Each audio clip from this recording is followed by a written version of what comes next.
Hello viewers, শীতকালে ভাপা পিঠা পছন্দ করেন না এমন মানুষ খুঁজে পাওয়া কঠিন। এই ভাপা পিঠা বিভিন্ন পদ্ধতিতেই তৈরি করা যায়। আজকে আমি এমনই সাধারণ 7টি পদ্ধতি শেয়ার করব, যার মাধ্যমে ঘরে থাকা বিভিন্ন উপকরণে ভাপা পিঠা তৈরি করতে পারবেন। ভিডিও শেষে শেয়ার করব আপনারা কোন পদ্ধতিতে দ্রুত ভাপা পিঠা তৈরি করতে পারবেন। এখানে আমি 2 কাপের মতো আতপ চালের গুঁড়া নিব এবং 1 কাপ সিদ্ধ চালের গুঁড়া দেব। 2 কাপ আতপ চালের গুঁড়া নিয়ে নিলাম আর 1 কাপ আমি এখানে সিদ্ধ চালের গুঁড়া নিচ্ছি।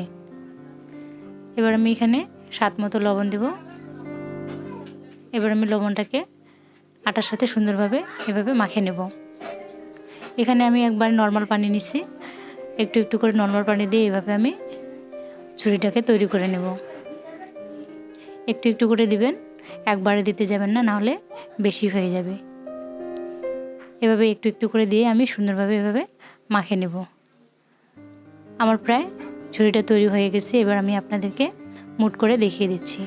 এভাবে যখন দেখবেন আপনারা মুট করা যাচ্ছে, তার মানে আপনাদের ঝুড়িটা পারফেক্ট হয়েছে। এখানে আমি একটা ছাঁকনি নিয়েছি। এবার ছাঁকনিতে আমি ঝুড়িটা তৈরি করে নেব। আমার ঝুড়িটা তৈরি হয়ে গেছে। এবার আমি আপনাদেরকে দেখিয়ে দিচ্ছি। এখানে আমি নারকেল কুড়া নিয়েছি কিছু, আর খেজুরের গুড় নিয়েছি। এখানে আমি একটা বাটি নিয়েছি ছোট। এবার আমি বাটিতে একটু ঝুড়ি দিব আর সামান্য একটু নারকেল দেব, আর এখানে আমি একটু খেজুরের গুড় দেব। এভাবে আমি সুন্দর করে পিঠাটাকে তৈরি করে নিচ্ছি। আপনারা কম বেশি করে গুড়টা কমিয়ে বাড়িয়ে দিতে পারেন, সমস্যা নেই, আপনারা যেরকম পছন্দ করেন। আবার আমি এভাবে ঝুড়িটা উপরে দিয়ে দেব। একটু আলতো করে এভাবে আমি একটু চিপে দেব। বেশি চিপাচিপি করা যাবে না, আলতোভাবে এভাবে একটু আপনারা সুন্দরভাবে সমান করে নেবেন। এভাবে নেওয়ার পর আমি এখানে একটা সুতি পাতলা কাপড় নিয়েছি। কাপড়টাকে আমি এভাবে ভিজিয়ে নিলাম। ভিজিয়ে নেওয়ার পর এভাবে আমি বাটিতে সুন্দরভাবে মুড়িয়ে দিলাম। আমি একটা ভাতের পাতিলে পানি দিয়ে এখানে মশারিটা বেঁধে দিয়েছি। আমি প্রথমে মশারিতে তৈরি করে দেখাবো। এভাবে আমি ভাপা পিঠাটা দিয়ে দিলাম। এভাবে আঙ্গুল দিয়ে আমি একটু ঠকা দিলাম। এবার আমি চামচের সাহায্যে বাটিটা তুলে নেব। এবার আমি কাপড়টাকে সুন্দরভাবে মুড়িয়ে দেব। এভাবে আমি মুড়িয়ে দিলাম। এবার আমি একটা ঢাকনার সাহায্যে পিঠাটাকে ঢেকে দেব। পিঠাটা আমার হয়ে গেছে।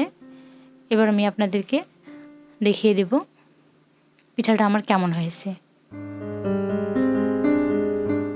আপনারা দেখেন, আপনারা দেখে বুঝতে পারতেছেন। এবার আমি একটা এখানে প্লাস্টিকের ছাঁকনি নিয়েছি। এবার আমি ছাঁকনির মধ্যে আপনাদেরকে দেখিয়ে দেব। আবার আমি এখানে পিঠাটা দিয়ে দিলাম। এবার আমি আবার বাটিটা তুলে নেব। তুলে নেওয়ার পর আবার আমি কাপড়টাকে মুড়িয়ে দেব। মুড়িয়ে দেওয়ার পর আবার আমি একটা ঢাকনা দিয়ে সুন্দরভাবে ঢেকে দেব। এভাবে আমি ঢাকনা দিয়ে ঢেকে দিলাম। এই পদ্ধতিতেও আমার ভাপা পিঠাটা হয়ে গেছে। এবার আমি আপনাদেরকে দেখাবো। আপনারা দেখেন, আমি আপনাদেরকে দেখিয়ে দিচ্ছি। এটা ভাপা পিঠা আমার তৈরি হয়ে গেছে।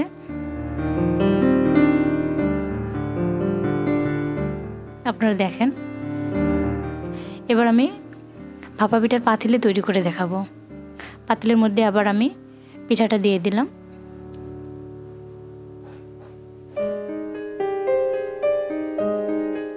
আবার আমি চামচের সাহায্যে বাটিটা তুলে নেব। আপনাদের যেটা পদ্ধতি ভালো লাগবে আপনারা সেই পদ্ধতিতেই তৈরি করতে পারবেন। আপনাদের বাসায় যেটা থাকবে আপনারা সেটা দিয়ে ভাপা পিঠা তৈরি করবেন, সমস্যা নেই। আবার আমার এটা ভাপা পিঠা হয়ে গেছে। এটা আমি আপনাদেরকে দেখিয়ে দিচ্ছি। দেখেন, এটা পিঠাও কিন্তু আমার অনেক সুন্দর হয়েছে। দেখেন আপনারা, এখানে আমি একটা স্টিলের ছাঁকনি দিয়েছি। এবার আমি এই ছাঁকনির মধ্যে আপনাদেরকে ভাপা পিঠা তৈরি করে দেখাবো। আবার আমি পিঠাটা দিয়ে দিলাম, আবার বাটিটা তুলে নেব। তুলে নেওয়ার পর আবার আমি ঢাকনার কাপড়টাকে এভাবে সুন্দরভাবে মুড়িয়ে দেব। আবার আমি ঢাকনা দিয়ে ঢেকে দিলাম। এই পদ্ধতিতে আমার ভাপা পিঠাটা হয়ে গেছে। আবার আমি আপনাদেরকে তুলে দেখাচ্ছি।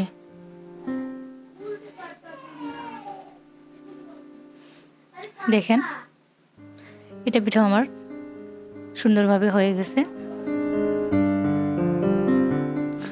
আপনারা দেখে বুঝতে পারতেছেন সবগুলো পদ্ধতিতে প্রায় আমার সুন্দরভাবে ভাপা পিঠা উঠে আসতেছে, হচ্ছে, কোনো সমস্যা হচ্ছে না।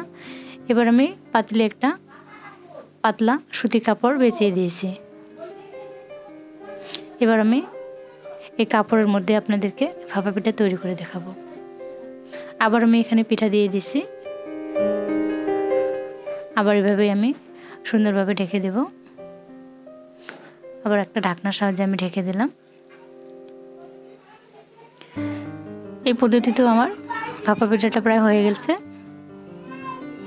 এবার আমি আপনাদেরকে তুলে দেখাবো।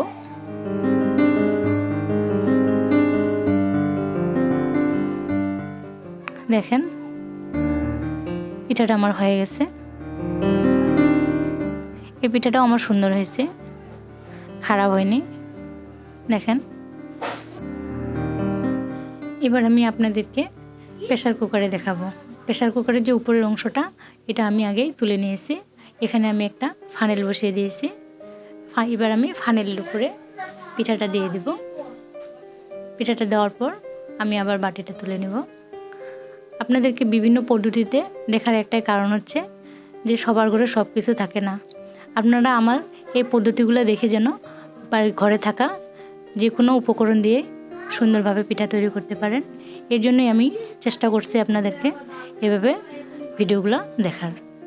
আপনারা যেন সুন্দরভাবে ভাপা পিঠা তৈরি করতে পারেন নিশ্চিন্তে, কোনো টেনশন ছাড়াই। এটা পিঠাও আমার হয়ে গেছে। দেখেন, আমি আপনাদেরকে দেখিয়ে দিচ্ছি। তবে আমার মনে হচ্ছে যে সব থেকে প্রেসার কুকারে দ্রুত ভাপা পিঠা হয়।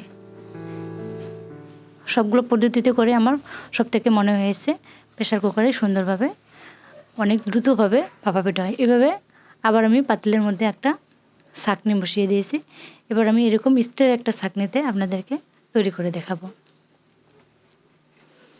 আবার আমি বাটিটা এভাবে তুলে নেব। তুলে নেওয়ার পর আবার আমি কাপড়টাকে সুন্দরভাবে মুড়িয়ে দেব। এভাবে মুড়ে দেওয়ার পর ঢাকনা দিয়ে ঢেকে দেব। এই পিঠাটাও আমার হয়ে গেছে। এই পিঠাটাও আমি আপনাদেরকে এখন দেখিয়ে দেব। তবে এটু পিঠাও আমার খারাপ হয়নি। আপনারা দেখেন, আপনারা দেখে বুঝতে পারবেন যে আমার পিঠাটা কেমন হয়েছে। দেখেন, এটা পিঠাও কিন্তু আমার খারাপ হয়নি, খুব ভালোই হয়েছে। সবগুলো পদ্ধতিতে পিঠা আমার তৈরি করা হয়ে গেছে। এবার আমি আপনাদেরকে একটা পিঠা ভেঙে দেখাচ্ছি। দেখেন, পিঠাগুলো আমার কিন্তু খুব একটু খারাপ হয়নি, ভালোই হয়েছে। সবগুলো পদ্ধতির মধ্যে প্রেসার কুকারে খুব দ্রুত ভাপা পিঠা তৈরি করা যায়, এটাই আমার কাছে মনে হয়েছে। 7টি পদ্ধতির মধ্যে কোন পদ্ধতি আপনাদের সবচেয়ে সহজ মনে হয়েছে তা অবশ্যই কমেন্ট করে জানাবেন। সবার সুস্থতা কামনা করে আজকে এখানেই বিদায় নিচ্ছি। ধন্যবাদ।